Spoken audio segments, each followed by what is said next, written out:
What's going on, everyone? It's the one, the only, the divine, and today we have a 30 advanced tips you should know in Hogwarts Legacy. So let's jump right in since we have a lot to cover in this video. Alright, so first up, before you get too far into this video, is to make sure that you have completed enough of the main story to at least unlock the Room of Requirement and also the Broom for traveling. A great deal of my tips will require one or the other to use. Alright, so moving on to tip number 2, we are opening up our map and looking at the map fully zoomed out. Now, it seems like there's a lot of people that didn't really know that when the map is fully zoomed out, it will actually tell you what you have left in the region to still complete. Things like balloons, landing pads, astronomy tables, ancient magic hotspots, demiguise statues, and more. So don't be afraid to open up the map and just take a peek to see what's left for you. Alright, so up next we're going to be looking at landing zones. Now these zones will not appear on your map and you will have to be on the lookout while exploring Hogwarts Legacy to find them. I have noticed that they typically are near areas where you're popping balloons, but don't always take that as a factor because I have found them in ruins or on cliff edges as well. And like you just saw before, all you have to do is simply land on them. You don't have to do anything other than that. That will give you your 80 experience and you can simply fly off. Now, what does this give you? Well, we'll just dive in here real quick and you can see that it actually unlocks the Quidditch captain's uniform for finding all of these. So kind of a cool reward, but they are very difficult to find, so just be on the lookout. While you're still out exploring, make sure to hit up those Merlin Trials as well. These again are going to give you another 80 experience for completing, but will also reward you for more space in your inventory and allow you to find and hold more gear. Now, if you want more information on how to complete each type of Merlin Trial, I did do a video recently explaining in detail, so be sure to check out that link down below.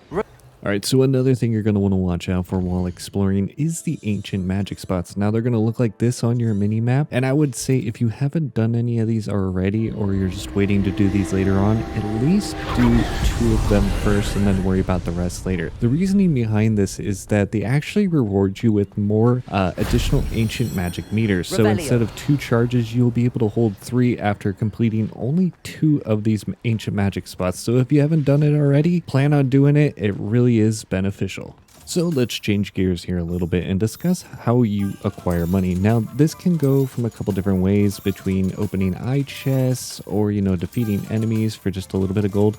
Now a majority of your gold is going to come from selling gear, which green items will sell for 60, blue for 90, purple for 150, and legendary items will sell for 200. But don't forget those beasts because they're also worth 120 each. So if you have extras of those lying around, be sure to sell them off too.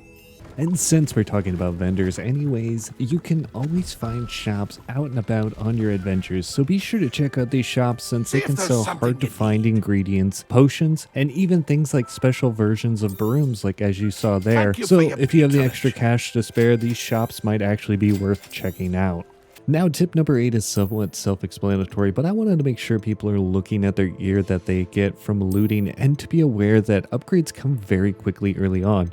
You will also want to make sure that you're looking at traits on that early gear as well, because if you don't have the loom unlocked already and can't add traits yourself, sometimes the trait gear is actually better than the offensive or defensive stats that might increase slightly from a newer piece of gear. Alright, so for tip number 9, this is a limited tip, but when you first unlock your loom, you will actually have a challenge to upgrade 30 pieces of gear, and in doing so, you will notice that you will be awarded 25 experience, which will equal out to 750 experience for obtaining all of these challenges for upgrading items. So like I said before, this is only during this challenge period. Afterwards, it will not give you the 25 experience, so it is very limited, but just be aware if you need a quick level or some quick experience and you have extra items that can be easily upgraded as shown, this is an easy way to get that XP. Now for tip number 10, and that is where to get the Neasels and the Deer Calls for adding traits to your gear. Now Neasels will allow you to put level 3 traits on gear, whereas the Deer Call will only allow you for level 2. And the best place for this is this lake location, which has both the Deer Call and the Neasel almost right next to each other, as you see on the map right above. So since we're talking about beasts, for my next tip, I wanted to mention that in order to capture these beasts, you might be lucky enough to find the rare version or the shiny version of the beast. Now, these rare versions don't sell for anymore or give you anything additional when you collect their fur, The only difference is they tend to look a little bit different. Like the Kneasel I just captured, it's usually a little bit larger than the rest, but this is just a fun thing to try and get a full Vivarium full of all these shiny beasts. Now, when you're in your Vivarium, whether you're dropping off or managing your beasts, one thing you might not know is if you actually explore the area fully, you are rewarded with a few hidden chests and also some other types of ingredients, whether it's eggs or moonstone. So next time you're in your Vivarium, if you haven't already, be sure to cast Revelio and explore them out to find these hidden chests. Now, changing gears here again, what we're going to be talking about is traits and how to unlock new traits. Now, what you need to do is find encampments or camps on the minimap like I had shown above, and you're going to have a few different options here because each of these encampments have a chest that unlocks a trait of some sort. Now, this can vary between a level 1, 2, or 3. And you can also grab the loot if you don't want to fight all the monsters simply by casting Disillusionment or Invisibility Potions and just sneaking into the tent to find the chest and grabbing it and running away. Now, like I said before, each of these chests are random, so if you are looking for a very specific one, feel free to actually save the game before looting, and you can just keep reloading and looting the same chests until you find the one you really want. Now, if you are going to do this approach, I would definitely recommend that you actually save the game after you completely wipe out everybody in the encampment rather than keep playing it in game, but it's totally up to you, so good luck finding the trait you want. Now, the Room of Requirement is a pretty awesome place to have unlocked for making your own potions like the Wiggenweld and to also grow your own herbs. And to do that, we want to make sure that we're unlocking the 5 small potting table, then shortly after unlock the 2 large potting table. The reasoning behind this is the small table will allow you to grow a ton of required herbs, but the large table you can grow large and medium-sized plants. After unlocking these tables, you do want to make sure that you visit the herb shop to buy all the plant seeds so you can start growing everything yourself. Then after that, I would say focus on the remaining tables and everything else for your room. Alright, so with plants on the mind, I want to mention that if you haven't already, check out how strong some of these attack plants like the Mandrake, Venomous Tentacula, and the Chinese Chomping Cabbages actually are. You will see in this clip that I only throw out 3 of these Chinese cabbages since I have the perk Fertilizer, which actually gives me an extra one for every one thrown, and I'm able to take out that troll in no time. So if you haven't already, be sure to check out some of these plants. Now for tip number 16, and this is looking at something that you might figure out on your own if you have excess materials and you start to create all these potions yourself, but you can quickly hit the Consumable Item Cap. Now you can only have a max of 25 Wiggenweld potions and 12 of all the other types of potions, and that includes the attack plants as well. So don't be afraid to use these potions or attack plants when fighting enemies.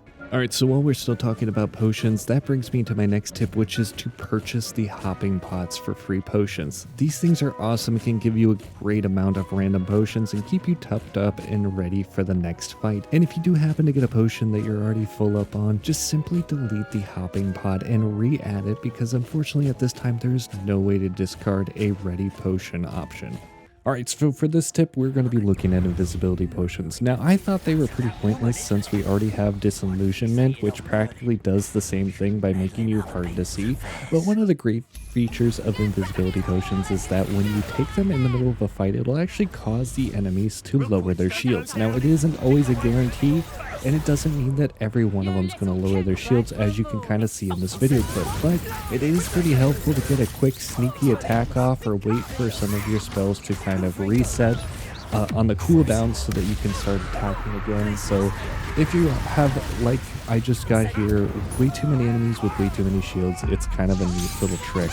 Now for the Disillusionment, if you have upgraded all the stealth talents in the stealth tree, that you have a huge advantage here. Now these guys barely know you're here, you can easily sneak into the enemy camps, casting your Petrificus Totalis on them, and taking out the enemies before they even know you're here. This spell is super overpowered, like I said, and in its current state, it's a bit much, but honestly, I can't complain. It's a lot of fun to do, and it reminds me of playing Assassin's Creed games when you do it. So next tip, I want to make sure everybody is aware that you have a limited number of talent points that you can use. Max level in this game is level 40 and you can only acquire 36 talent points, which means you're going to have to choose wisely of what to unlock next.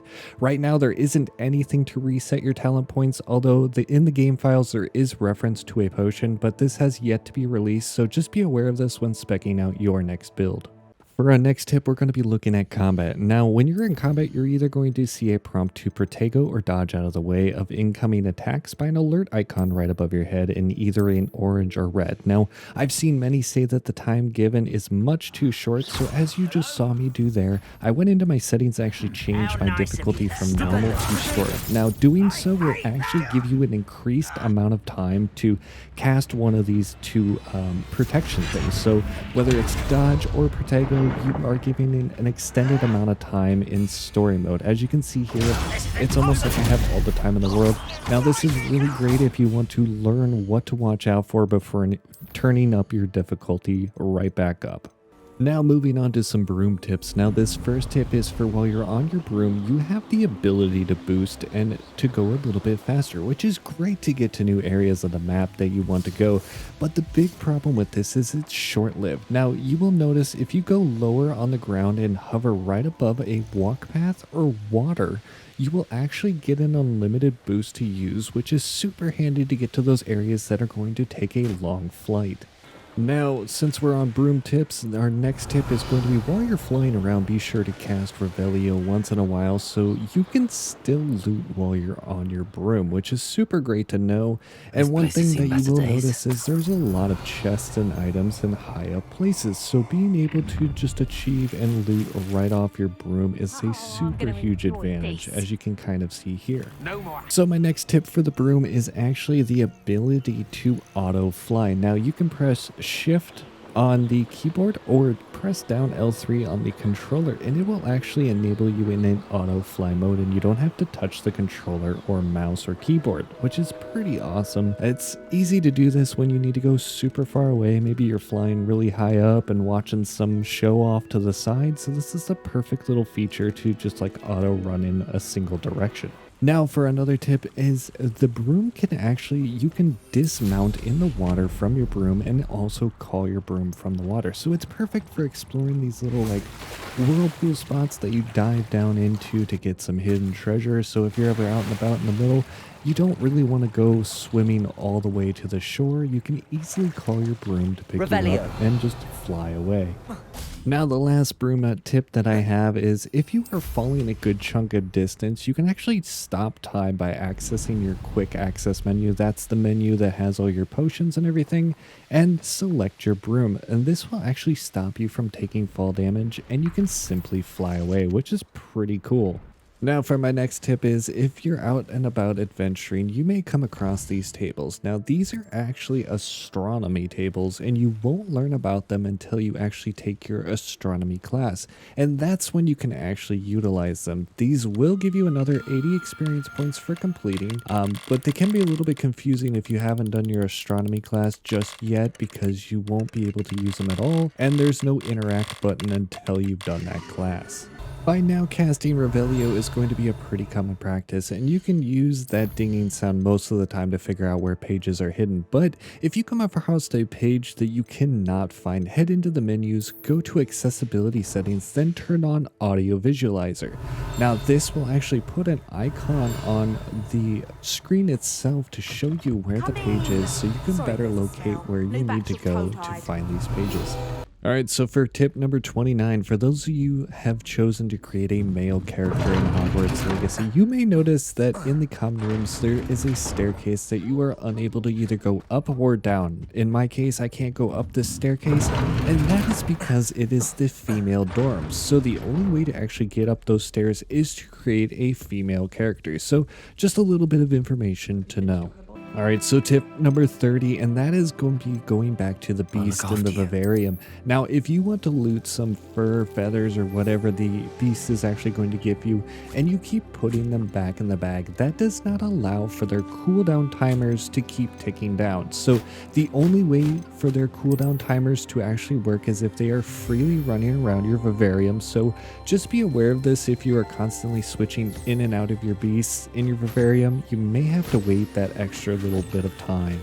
Alright, so for your final bonus tip, that is going to be these battle arenas. Just be aware when you go into these battle arenas, they are there for two purposes. One, to practice your spell combos and fight different enemies if you are just having trouble and just want to fight a bunch of enemies.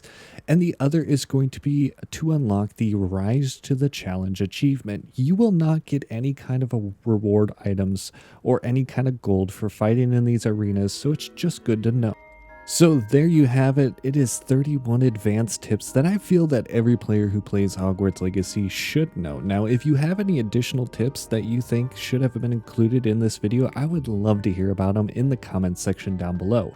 And if you like this video, think about giving a like, comment, and maybe think about subscribing to the channel for future content. I hope this video helped you, and we'll see you in the next one.